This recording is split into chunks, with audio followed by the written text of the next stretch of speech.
So here's what happens with PCOS. I'll explain it again. Because the ovulation has been inhibited, because your FSH has been inhibited, you have a high LH to FSH ratio. So if you have that high ratio, you don't recruit a dominant follicle, and the LH stimulates your thecal cells to make testosterone.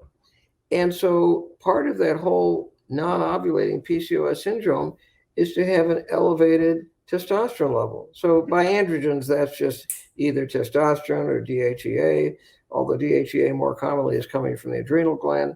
But basically, having an elevated testosterone or androgen level is part of that whole PCOS non-ovulating syndrome.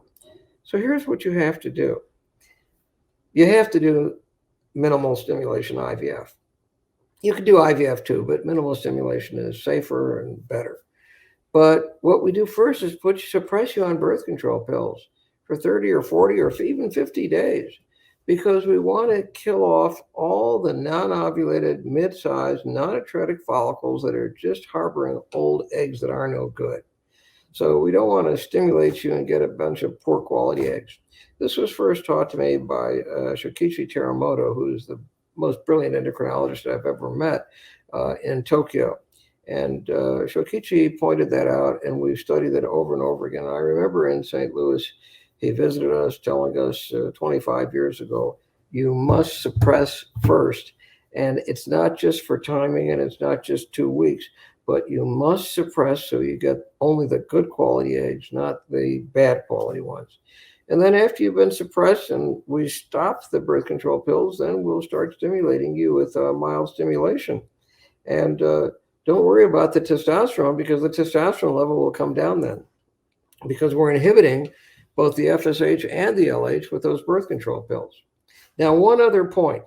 It's not safe in terms of women's health for you to have an elevated androgen level or PCOS with with only a proliferative endometrium, because that will give you a higher risk of cancer of the uterus later in life when you're in the 50s or 60s. So it is not safe. You shouldn't disregard that. It's not just a matter of having a baby. It's also a matter of women's health. So when you're not trying to get pregnant, you should be on birth control pills 21 days on and 7 days off. Simple as that. You'll have regular cycles. Your androgen levels will come down. You won't have that increased risk of cancer later in life. But when you are trying to get pregnant, we should do Mini-IVF and get you a baby. It's that simple, really. So there's a lot of confusion in the medical field about it, but the research on this is clear if you really know what you're doing.